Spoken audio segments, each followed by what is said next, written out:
Don't forget to ask what I'm wearing.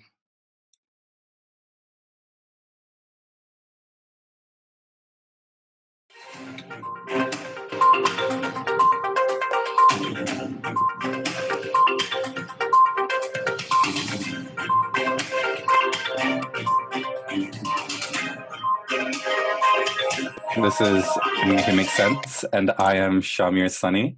And I am Josh Rivers.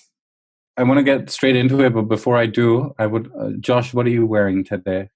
Oh, I'm glad you asked. I've got these new trousers, and look, Yes. these silver boots. Let's see them boots, girl. Work. Silver boots. Work. Fashion. Yeah, fashion, darling. I thought, Very just because we're grumpy, doing the news and we're intellectual, rather fashion. serious doesn't mean we can't also look fabulous. And I see you're wearing your whistleblower outfit. Yeah, so this is actually, so for 2 years I wore the same outfit. It was just a black top and black jeans and my either black shoes or trainers. Period. I had to appear as lifeless as possible. I'm trying to find a life that I'm happy with. Carry on. So, Josh, mental health update. What's mental going health. on? How are you doing? I feel fantastic, actually. I feel very good. That's my update. I'm sorry I don't have something a bit more substantive to offer than that, but I do. I've been reading the most incredible books, the most incredible poetry. You know, I'm doing homo poetry, having some really fantastic conversations for Busy Being Black, and so I feel good. And obviously, I'm supported and surrounded by people like you, and Lerone, and Darkwa, and Adrian, and Lady Phil. So I've got a wonderful support network. Really? Because they aren't here. They're not here yet. Well, that's the trouble. You see, that's the trouble you see of having friends who work in this space, right? Like, yeah. Lady Phil's like, I'm sorry, I can't be there. I'm defending human rights in the global South, and I'm like, fine. Yeah, I'm sorry. I'm sorry. The future of children in the Caribbean and South India are more important. Yeah, exactly. How are you feeling, Shamir? How's your heart? That's the question I like to ask. How's your heart? I'm exhausted. I feel like yesterday was a very kind of like one of those dips that I think everyone is kind of going through, of these kind of highs and lows. I finally applied for universal credit, which I think everyone needs to apply for, whether you're still working or not. I think it's important for everyone to actually get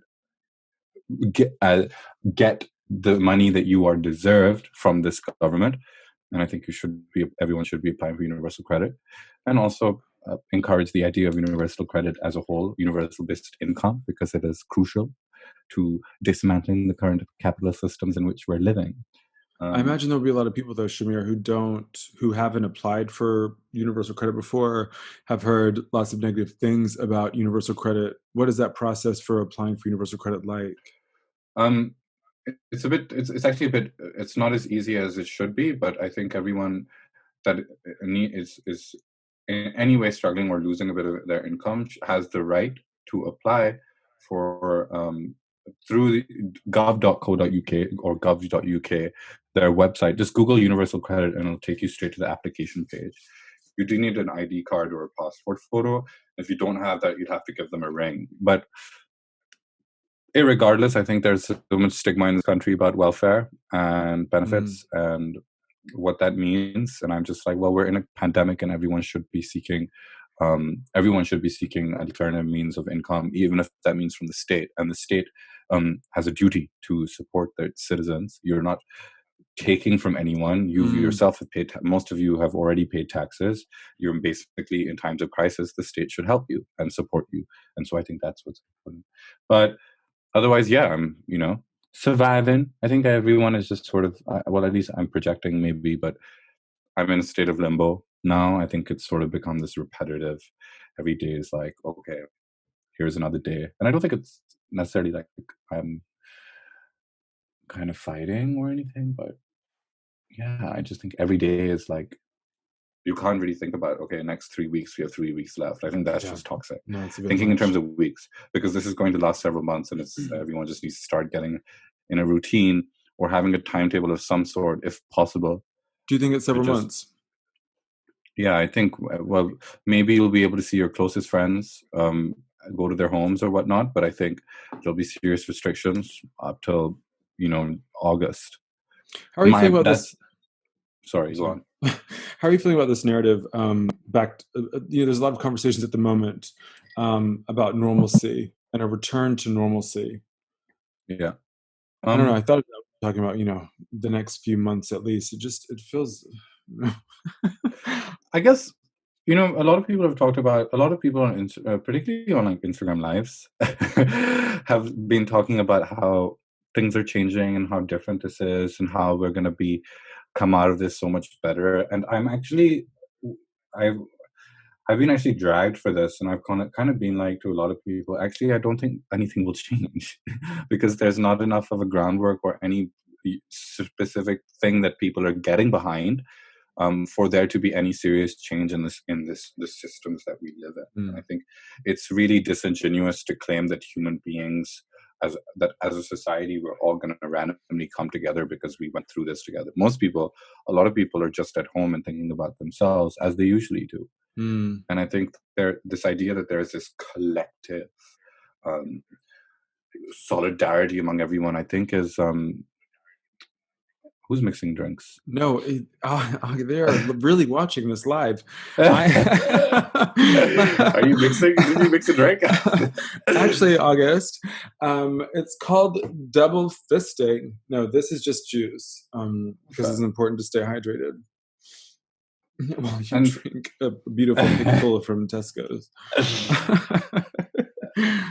um, I don't know. Yeah, yeah. but how do you feel about that? Because that's what I've sort of been trying to say, is that actually there's no unifying thing Mm-mm. about this pandemic. Everyone is actually still very much on polar opposites, arguing about this politics versus that politics. For sure. And until we all get a grasp, and I mean we all as a nation, with the fact that what's happening during COVID-19 is a material reality for Black and brown people across this country year round.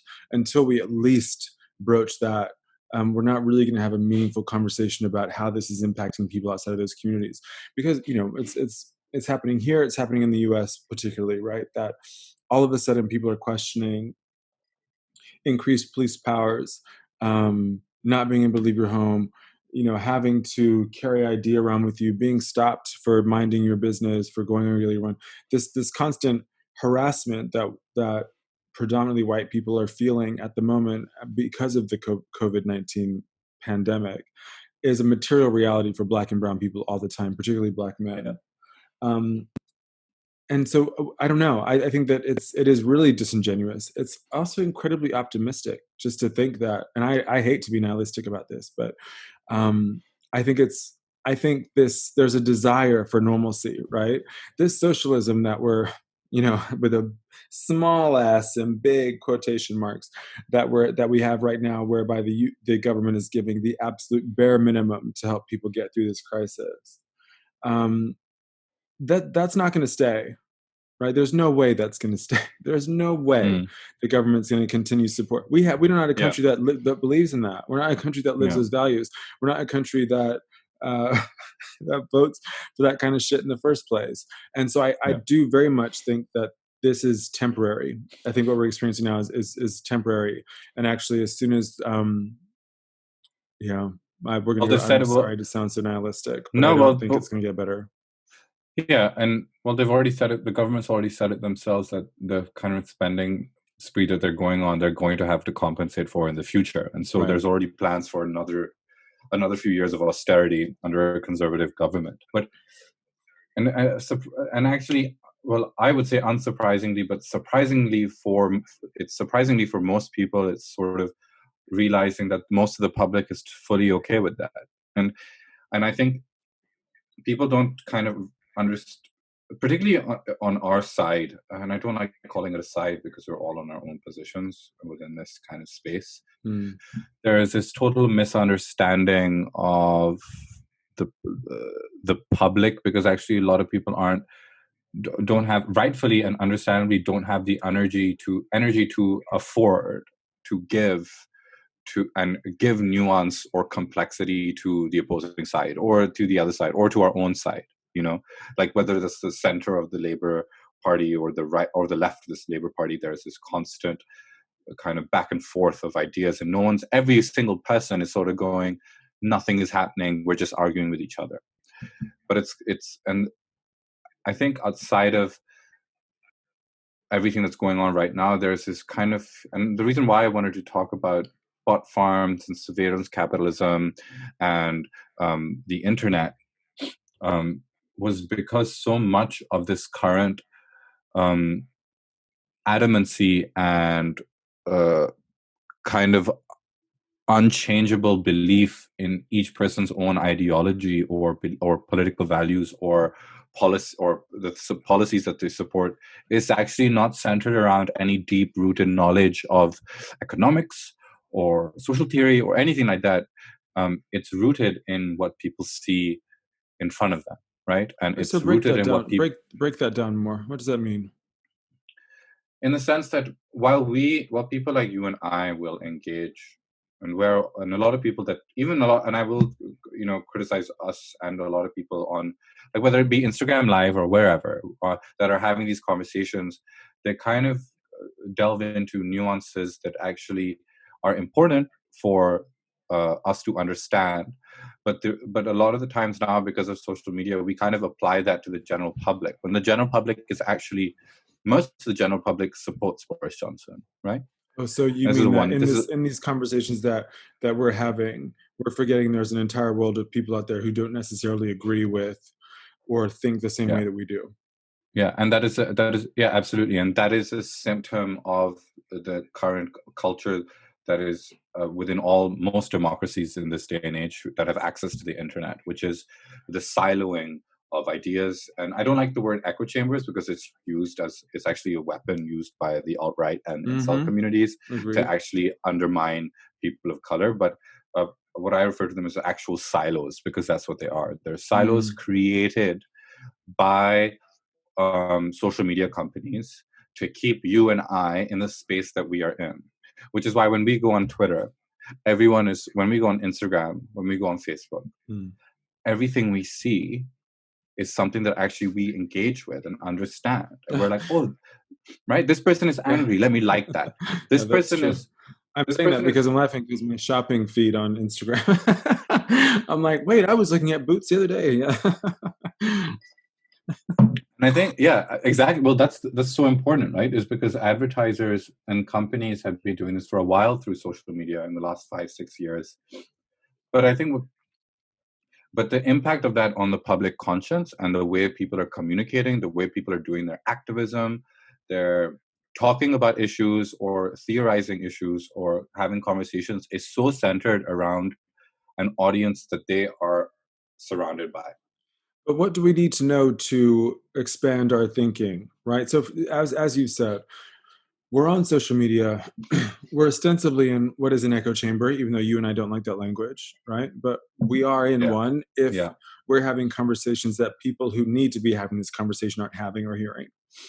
Hmm. What is it that we need to understand about how these conversations are convened in the first place, and how we can better have broader conversations that take into account lives and experiences outside of our own? You see, we'll never be able to take them into account if we aren't actually seeing that content or engaging with it or understanding that content is being mainstream. So what I mean by that is everything that we interact with online is specifically shown to us because it is content that we interact with on a regular basis. And we all have data, sort of a history of using these applications or software, whether that be Facebook or whether that be even the web in itself, whether that be Mm, Google, YouTube, all of these social media platforms and all of these internet companies, Google, Amazon, they're integrated into within the entire internet landscape. And every single click, every single decision that is made online, everything we say, like or retweet, is analyzed through billions and billions of dollars of analytical equipment and individuals whose role and the role of certain algorithms is to understand us. And every time you feel a certain specific emotion, whether that be anger, happiness, desire for an item or a person, the entire system that you use being online is geared towards that specific emotion. Okay, And what so I, if for example, I use an angry emoji on a post about Donald Trump being a dickhead, I'm gonna yeah, then someone that information is logged somewhere. Logged sounds very analog, but that information yeah, is noted and then applied to my future, what I will see in the future, right? It's yeah, on a really micro level. As yeah, soon as I like, dislike, interact with something, it's logged. yeah. And it also, when you look at the way people still don't understand. Now, I'm trying to get this into as simple a way as possible. Is how does this affect us in real life, right? Yes. And there are plenty of studies done, and one of the main Well, I know studies it that, hurts my wallet. I know yeah, well, that. So exactly. I do know that. But in terms of politics and what we're seeing in Trump and Brexit and all of these things, there's a very specific um, there's a very specific organism that has been created in our society, in our systems, that is that a lot of us are totally oblivious to, which is rooted in privacy and our data footprint. Okay, and Yeah. uh, Okay. what I mean by that is, sorry, I got a notification. What I mean by that is each one of us has a specific profile online. Whether you think you do or don't, you do. Like, this is a fact. And there are over a dozen or even more companies that have access to that data, which allows them to engage with you, interact with you, whether that be through adverts or whether that just be through Facebook sharing your own friend's tweet that they know you will interact with. And you Their don't entire necessarily know that these No, companies are interacting with you. no, because you assume that, oh, my friend posted this and I'm being shown it because my friend posted it. When actually, there are hundreds of others of your friends on your Facebook, Instagram, and on your other apps that you don't actually ever see on your profile. You know how we Hey, all have yeah, several that's hundred. true. Yeah. You know how we all follow Never several thought hundred about people, that. and it's Yeah. like you're not seeing their posts. Why am I not seeing my friends' posts? And Yeah. sometimes people refer to it as like, oh, I've been shadow banned, but Mm. actually shadow banning is a thing, but it's not as kind of like big as people make it out to be. It's actually just the algorithm going, you don't actually like their content. Like, Interesting. yeah, it's like Yeah. it's these systems going, you don't like it, and how does that translate into real life, right? On a very emotional level, you stop seeing a friend's posts, or you see less of them, or you don't see their stories at the front, or you're seeing less and less of your friends' posts. You're immediately becoming desensitized or distancing yourself from this person because we rely so much on online landscapes to maintain human connections, right?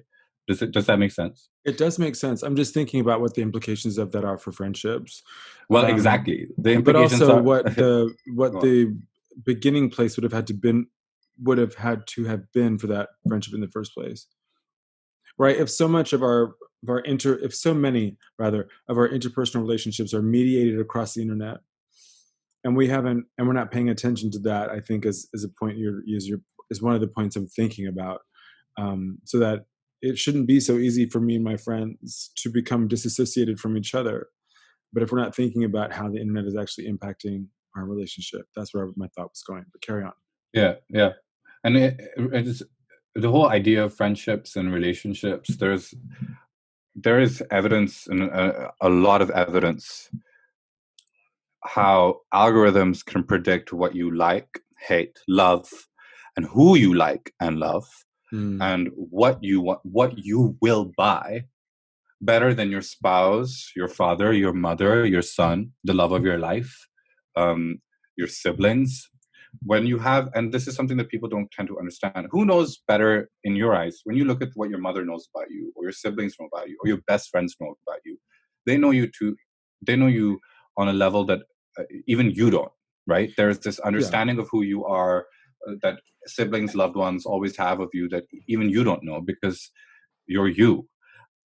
And I always grill this into people is that online companies like Facebook, Google, organizations like this all know you better than the love of your life. They know you better than your brothers. They know you better than your Mm, sisters. They know you better than your best friends.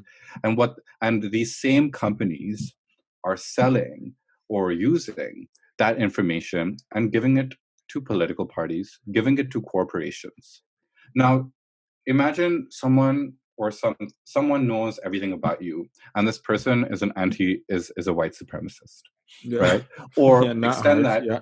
Not hard to exactly imagine. extend that to a national political campaign that is dead set on making the public hate you, or Yeah. dead set on engaging with you and getting you to hate something. Mm-hmm. You know, when our best friends when our best friends go, that person's a dickhead. You know, when my best friend goes, don't speak to that person, they were really rude to me. What do? Immediately we kind of go, unapologetically, we're like, Yeah, no okay, yeah, problem. we understand where our best friend is coming from, Mm-hmm. and there's they understand us, and if this person is saying that this person is bad, then understand that I have no obligation to this person. I'm gonna hate this person too, because Yeah. it's my best friend, Yeah. you know. And Ride or die. it's very easy for someone that understands you to distance you from things that you don't like, and to distance you from people, but also make you interact with things that you normally wouldn't. Your best friend takes you on a ski trip, you know. The love of your life says, do these dirty things to me, you know, like Mm. all of these extreme examples of where we push ourselves to go further or to change our views. um, the mechanisms in place online are totally capable of doing that.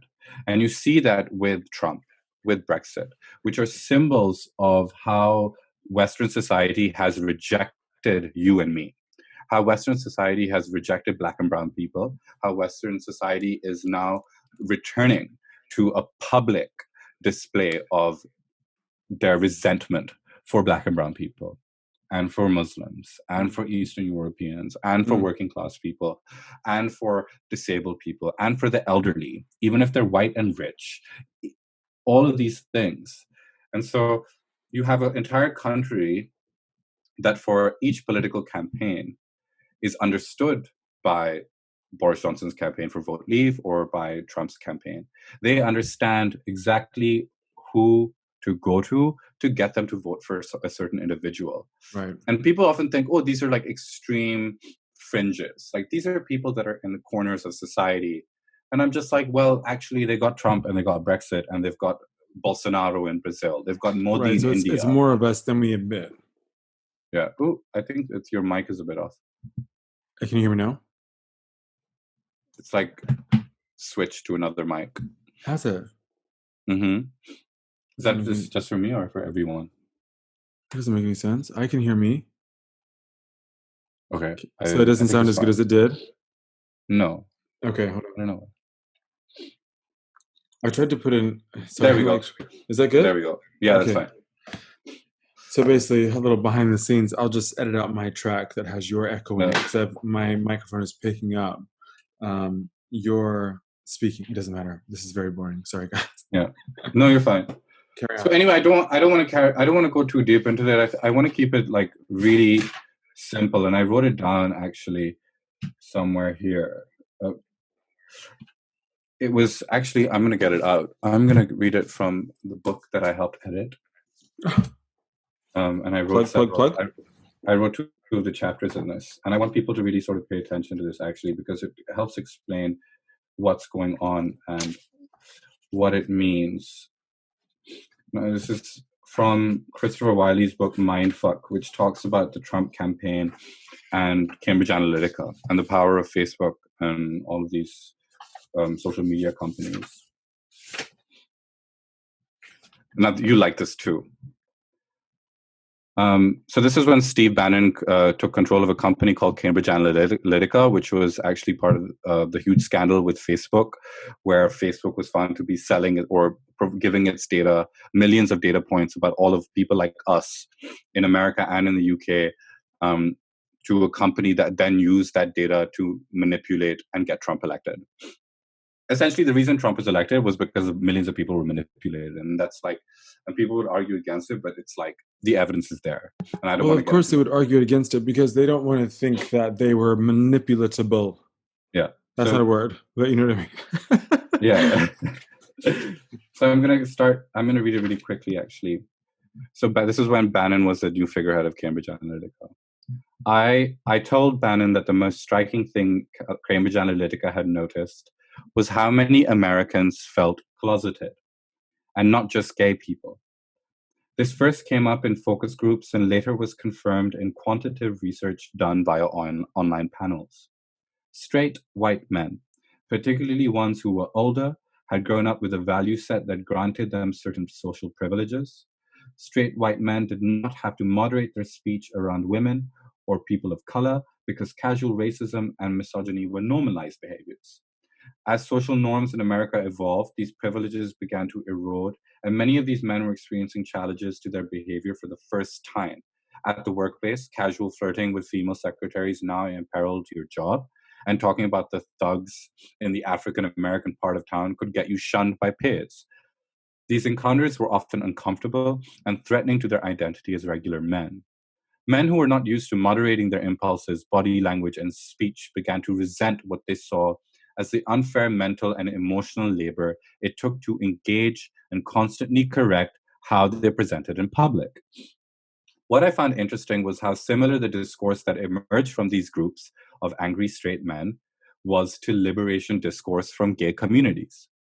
These men began to experience the burden of the closet, and they did not like the feeling of having to change who they felt they were in order to pass in society.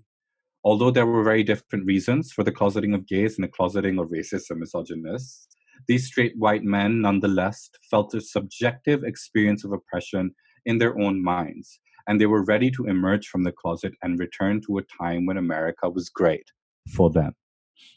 And understanding that, um, these men, these straight white men, had lacked identity, direction, and a sense of self-worth, and grabbed onto anything that instilled a feeling of belonging and solidarity, self-defining as the beta males of society, etc., etc., etc. Yes, yes. I'm going to interrupt you though. Um, I think it's very interesting to Mindfuck by use, Christopher Wiley, but yeah, Dent Deman, Mindfuck by Christopher Wiley. I think it's very instructive, but also interesting that the closet analogy has been used, and that came out as a analogy or a metaphor over the course of this research. You know, in the books I've been reading about Black queer studies, the closet analogy, right, that began way back in the late 1800s or whatever, right? It's that metaphor for this entrapment that gay men have felt, gay men and women, but largely gay men have felt, not being able to be who they are in public, is largely read and coded and mapped as white, right? So yeah. this closet analogy hasn't really translated well into Black and brown communities, who, as you insightfully brought up in our conversation for Busy Being Black, this kind of coming out narrative is something we're kind of batted over the head with, right? Come out or you're not real. And so it's interesting that this closet metaphor is used in speaking about, because my question is, who does that help understand what straight white men are going through? Because that's not, one, you wouldn't apply the closet metaphor to straight white men to help them understand what they're experiencing. You'd No, apply that metaphor because that's an understanding, a lived experience that gay people experience. And so that makes me wonder, well, what's the use of that metaphor then, if not to speak to well, us? this is something that was explained. So in context, this is being explained to Steve Bannon. Okay, and so well, actually, prior to that, it's a conversation between Steve Bannon and Christopher Wiley, or talking about data. So Cambridge Analytica got together lots of data, and through Facebook, the 80 million people, and tried to understand what makes these people tick. And this idea of being closeted and feeling repressed, it is not a call for sympathy or empathy or kindness or even an understanding from us. It is to help people understand the way that these individuals were susceptible to the Trump campaign's obsession I with. understand that. But what I'm saying is that presupposes that people understand or have some knowledge of the closet, right? Because Mm, how do you explain to someone like Steve Bannon, who is presumably heterosexual, mm, because the closet is ostensibly a form of violence, right? That's enacted because of the patriarchal state, right? The heterosexist patriarchal state, we read about this in Maria Miele's Towards the Gay Communism, right? Does not allow for expressions of the feminine, particularly in men, or yeah. especially in men, and always already has subjugated the feminine to second class status, right? And below all that are black people, right? Black and brown Mm. bodies. So it's an interesting I'm thinking about this metaphor a lot because I'm thinking, well, in order for you to explain that to someone like Steve Bannon, who wants to manipulate the masses based on the information he's just been given, he would No. have to know that the closet is an oppressive or exploitable Well, state of being in the first place. just to be clear, the Right? Am first I part, reaching?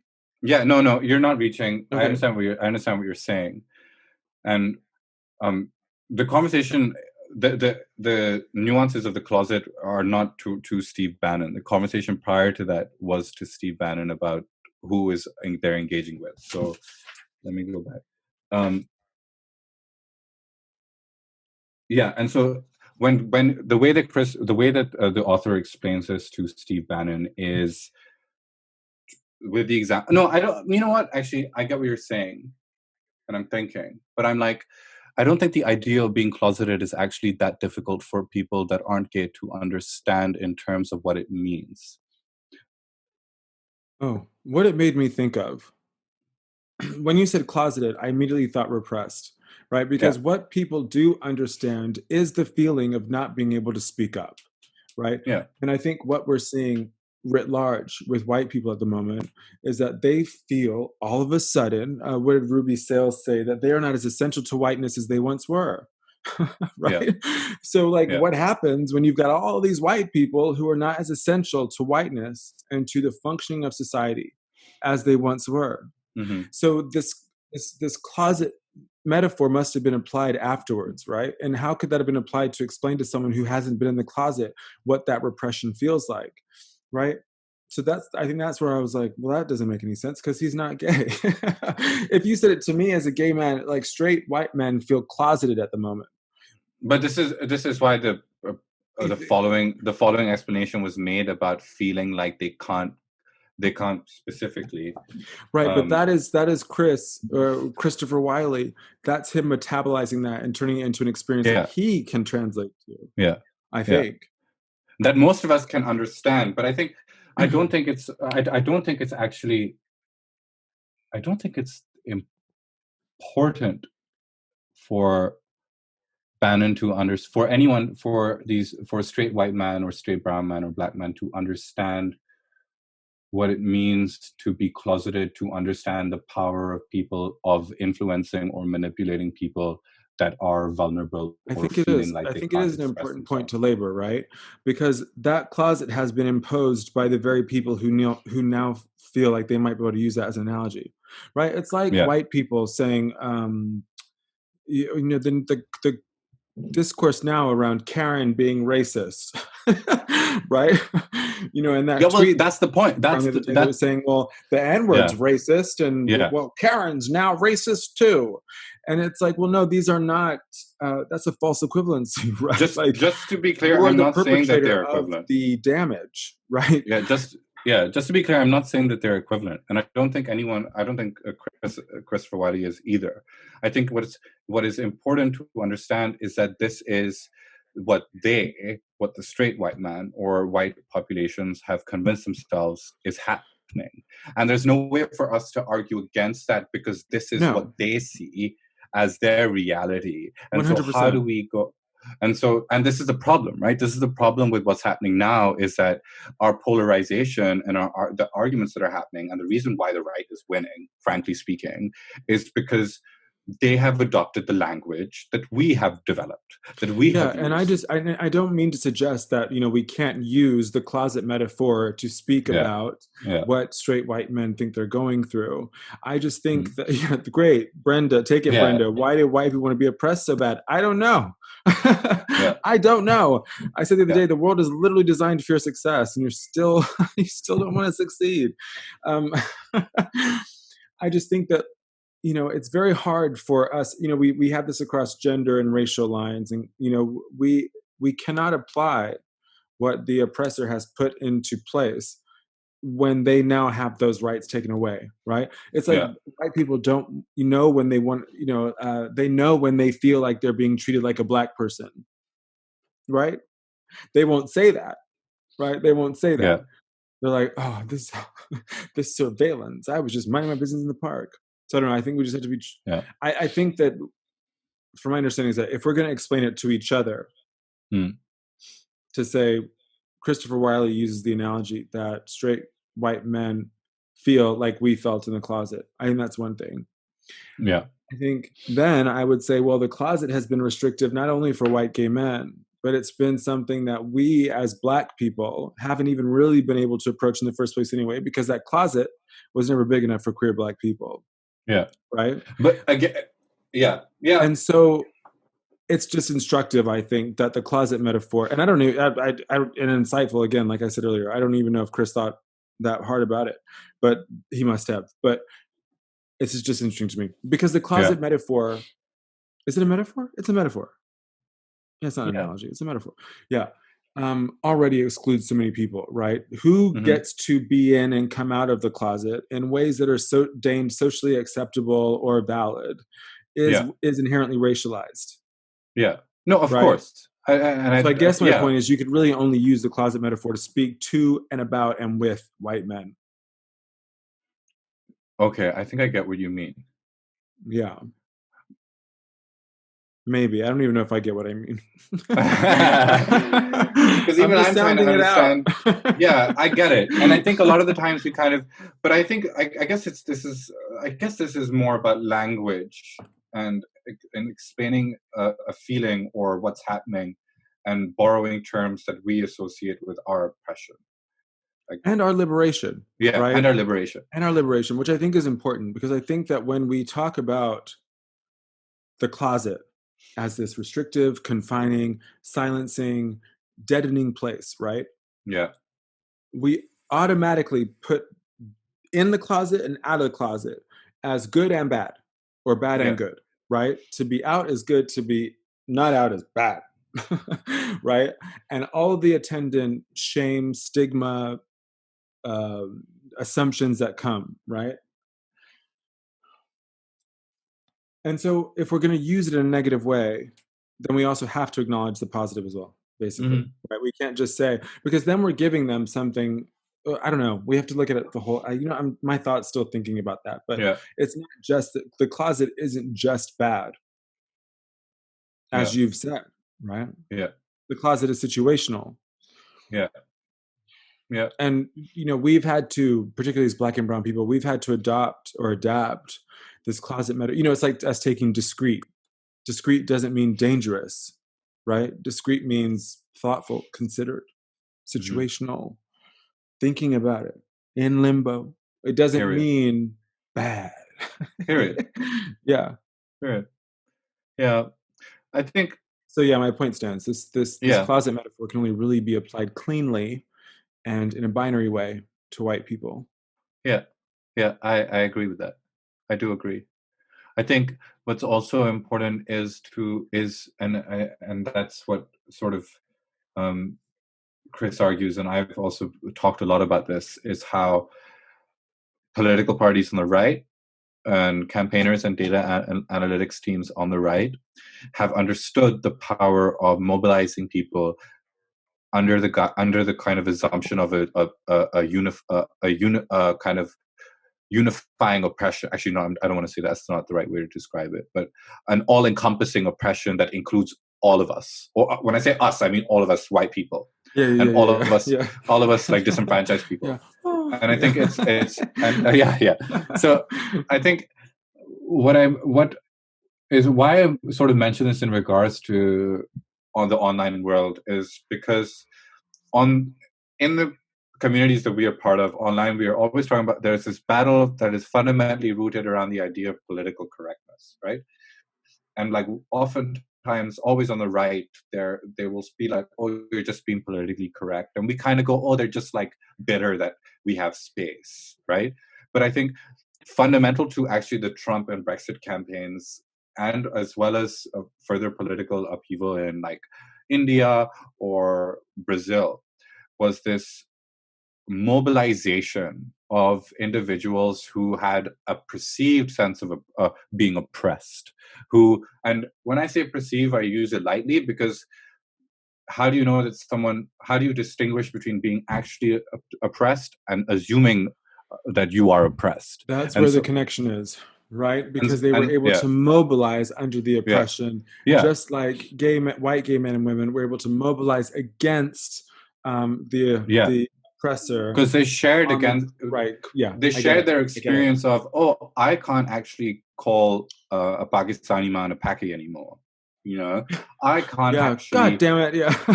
yeah, I can't touch, I can't, like, trigger warning, like sexual harassment. I can't touch a girl without consent anymore. Like, I Mm. can't do that. I can't flirt anymore. And Not we even tend to, without, but not even without consent, without repercussions. yeah, And yeah, again, I exactly, think exactly. that's the perception, because a lot of the time, let's bring this back to the queer community. I speak out with my friends all the time about unwanted touching, right? Or sexual harassment in my DMs, in my friends' DMs. Um, it may be looked down upon, but it doesn't mean someone's necessarily punished for that, Hmm. right? So it is this perceived um, restriction that people now sometimes feel because they can't say the N word and they can't make jokes about slavery, as you're saying, right? And that Hmm. it's perceived, because it doesn't necessarily mean that because they shouldn't do it that there is a punishment for them doing it. Yeah, I think, but yeah, yeah, no, you're absolutely right. Sorry, Burp no, you're right there. I absolutely. was like, Yeah, that's I an know, Jesus ASMR burp. Christ. What do you mean you cannot flirt anymore, Shami? Anyway, um, I think, Pam, what Shamir means is that white men in particular feel like, I can't do anything now. I can't touch that girl's tits in the office anymore. I'm yeah, having a bit of fun. That way they but I would think consider flirting people, and what someone else would consider harassment. yeah, exactly, exactly, right? Yeah. But what I always try to say is, guys, yes, that is shit. Like, that is, oh, poor you. Like, cool, yeah, whatever, deal Mm, with it. mm. But unfortunately, the reality is that actually we're the ones dealing with the ramifications, because they're winning. That actually online, we, in our circles online, we might think that, oh, they're being shamed because those are the silos that we live in online. But actually, in their world, this is the most greatest form of validation and liberation. Like, imagine being in the closet for so many years, for like 10, 15 years, like your mid-age life or whatever, or like your old middle-aged life, where you remember your childhood of being like free to like be racist and whatnot, and then But they're suddenly, being put into a closet. yeah, well, this is the thing, Like, right? if we're Is going to it's apply the it's closet self-inflicted. metaphor, no, it's It's, not in their mind, right? yeah, well, It's just like exactly, us right? being in the closet isn't self-inflicted, right? We Yeah, make a decision to stay in the closet sometimes because the world around us tells us who we can it's and us. cannot be, Yeah, right? yeah. But I think what we're talking about with white men, if we're going to use the closet metaphor, is that they're now being pushed into a closet. And so if they're being pushed into a closet, they must know what that closet feels like, right?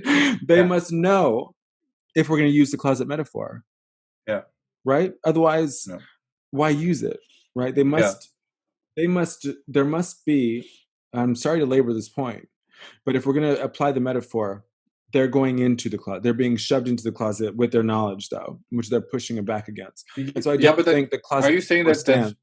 are you saying that that would should build some sort of empathy for oppressed communities? Not at all. What I'm saying is, No. if we're going to apply as queer people, I wouldn't personally, but if we're going to apply the closet metaphor to enable us to better understand or make sense of what we're learning from the data about white straight men, cis hetero men,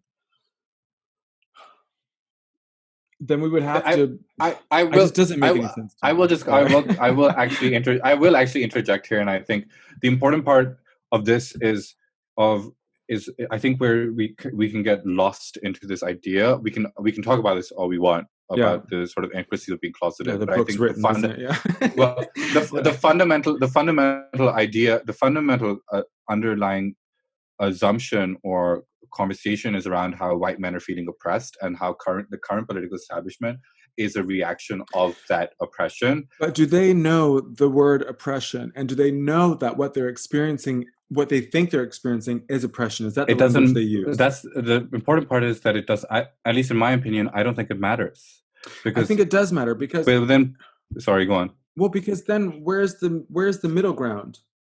If they can't see, we can see, right, from our Of course, side of what they're course. going through, which is Yeah, respect, right? yeah, They're yeah, now being held to account for yeah, disrespecting everyone else in the yeah. world. But how do we do this bridge building or conversation having at these intersections of whiteness and black and brownness and queerness and all that shit? How do we have these conversations if they don't at least understand the basic language, right? And at least have some understanding? Because if they think they're oppressed, there is nothing we can tell them about what oppression looks like, because they Hmm. obviously have no grasp of oppression. Hmm. Right? And so the language they use to understand their lived experience then becomes very important. It's Hmm. not just important for queer, black, and brown people to have the language to describe our lived experience in a way that has been codified, and understandable, and Written mostly agreed about. upon.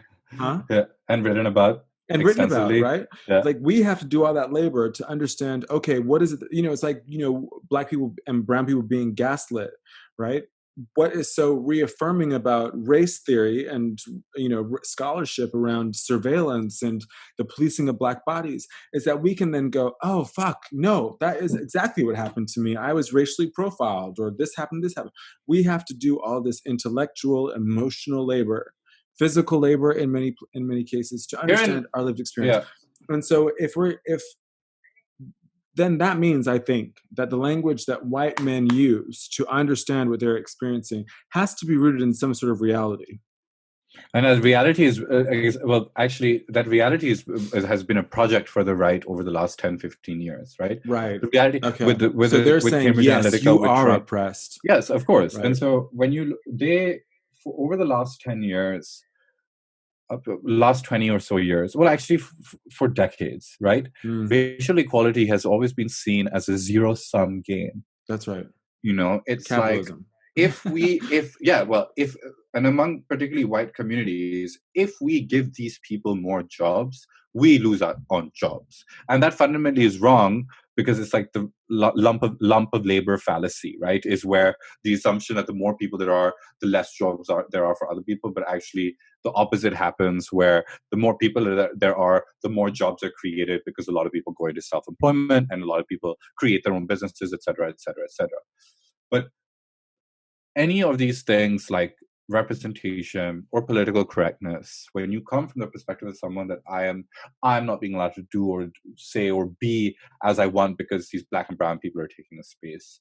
And you obviously know this, we all know this, but I think it's important to understand that political correctness was used as a tool by the Trump campaign, the Brexit campaign, all of these, and it's still being used by right-wing papers in the British press as a means to present it as a threat to their identity, There we go. not just as something that's like, oh, I want to say what I want to say. Yeah. It's So oppression fundamentally is rooted. dressed as political correctness. Yeah, That's how they that understand. Right. That's the yeah, connection, isn't it? Yeah. Got it. and that's why they love talking about freedom and Yeah. liberty, Freedom of because speech. exactly, because for them, they're in, like, constrained by all of Mm. these restrictions. And Cambridge Analytica and Facebook specifically, YouTube specifically, these tech companies understood that anger interferes with information seeking. These companies and the people that work at these companies understood that for them, because their profits are built from click engagement, fundamentally. They don't Yeah. care What about was it nothing that else. that scholar that you did a panel discussion with? What's her name? Shoshana Zuboff. Shoshana Zuboff. What did she Yeah. say? That in 2001, Google's profits increased by 3,000% or something, Uh, 4,000% when they yeah, started data that mining. yeah, well, oh yeah, she Yeah, talks about how yeah, Google went from just being a search engine and to, like, helping the internet find things, yeah. and it was based around a concept that where the more people search, which is a good thing, by the way, the more people that searched, the more advanced Google search engine became. And so Mm, it was like both benefit each other. That Yeah. is the beauty of the internet. And then Google started to realize, actually, we can make money out of advertising, and we can make money out of gathering people's data. So let's gather the data. And Mm. that's when you had this kind of shift within not just the internet, but the entire world, of where everything that we were seeing or doing was based around who was engaging with what. And nowadays, the most engaging factor is anger, fear. It's why when we don't look at the blue sky, we always look at a dead body on the floor, right? We don't care about things unless they're stirring incredible emotions. And Facebook, Google, YouTube all understood this, which is why online political campaigns that are rooted in hatred, racism, and bigotry do so well, is because that's what people are engaging with, and that's why you get Trump and Brexit. Anyway, it's more complicated than that, but No, fundamentally, of course. yeah. Anyway, I think we have 7 minutes, and I wish we could go Well, on. we have a lot to talk about, because I think one of the things that's interesting, this connective tissue, right, between which is probably a whole, it's obviously a whole other conversation, the connective tissue between how white cis hetero men are feeling at the moment. Yeah. And that their feelings of their reality are now usable information, right? Their feelings have become data that can be exploited. I think it's interesting that the entire surveillance apparatus of the nation state is largely built upon the surveillance of Black bodies. If you haven't yet read Simone Brown's Dark Matters, I'm not being paid to say that, but it has rearranged my mind in thinking about how Black and brown bodies have been surveilled, and how the cameras, the technology that records us, was invented to monitor those who did not belong, or those who stood out in the crowd, who were not Absolutely. white. So I think Simone Brown says it's surveillance was created to uplift and uphold prototypical whiteness. Absolutely. Which and is so why that this same technology is now being used to manipulate white people, and I think that's a very interesting for the political gain and reinforcement of white supremacist systems. Yeah, that's fucked. Yeah, white people are being manipulated with technologies that were used to design. So wait, let's sound this out. White people are being manipulated with technology designed to police Black bodies in order to further the white supremacist agenda. Absolutely. Absolutely. So they're at once sorry, I fell off my chair. Yeah. So they're at once being rendered obsolete in whiteness, not, as Ruby Sale says, not as essential to whiteness as they once were. No. And being manipulated with the technology that was used and is still being used to police the people they think are the other, that is then being used to police them and to make more white people upper class, more money. Yeah. This is why do you think I refer to Facebook and Google and Microsoft, well, not Microsoft, and Amazon and all of these companies as the East India Company. Right? Yeah, fair. It is. Yeah, I get that. These are their ships. These are their boats. These are their armies. They're the ones who are reinforcing the rule of the empire, because the system is built in order to screw up communities of color and benefit white communities. Well, one of the things that Simone Brown posits in Dark Matters that I think builds upon the work of another academic and activist is the idea of surveillance, right? So you've got surveillance, which is a big overhead, big brother type entity watching the moves of a large number of people, right? Top down. Surveillance is the collective surveillance of the bad guys, right? Which is part of what we're participating in now, right? Is a surveillance, is us saying, hey, look out for those guys, right? And this is bad. And it's how, or to quote Bell Hooks as well, it's part of the oppositional gaze, right? What happens when we collectively start to stare back at the people who have been staring at us as if we couldn't see them? So we've got 3 minutes. I think that's incredibly important, which is why I think that actually we as a community are not going to move forward unless we center the role of the violence that is committed online as being as important as the violence that we face on the streets. What is Shea Yakawawa from Glitch? The data that shows that Black women are something like 52 times more likely to be violently harassed online than than white and the men. algorithms created by the rich white men in Silicon Valley are built to Perpetuate that. reinforce that. Right. Period. Because Yeah. that's how it works. There's no other system. Anyway, I know. Yeah, of course. Oh God. We have 2 minutes. We have 2 minutes. Shamir, I've loved this conversation. I'm glad. Me too. We I hope everyone else did too. Yeah, I'm sure they did. Well, we're not doing this for you. Yeah, we're doing this for us. Yeah. We're trying to make it make sense for us. It was important for me to get people to understand the very basic ideas of like, we can't move forward unless we're centering surveillance capitalism, and how capitalism in a form of slavery and colonization has morphed across the years to kind of mold itself and pretend a wolf in sheep's clothing. But we need to address that. Well, we're trying to raise awareness that y'all being watched. You really are. We really are. They know who you are better than anyone else, so you better start paying attention, because they're going to use those tools. Once they get some scary person in power, it's even scarier than Trump in power. Heartful Hopeful says this idea that online and offline are separate is not true. That's right. Well, absolutely. Precisely. You should check out, if you haven't, check out the works of Glitch UK. They're doing amazing work trying to hold these corporations to account and governments to account to say you need to regulate online behavior. Shamir, should I play the music? Play the music.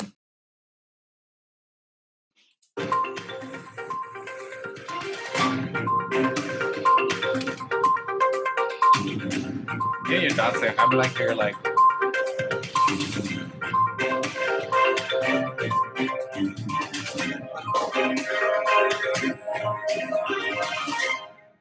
Peace out, guys.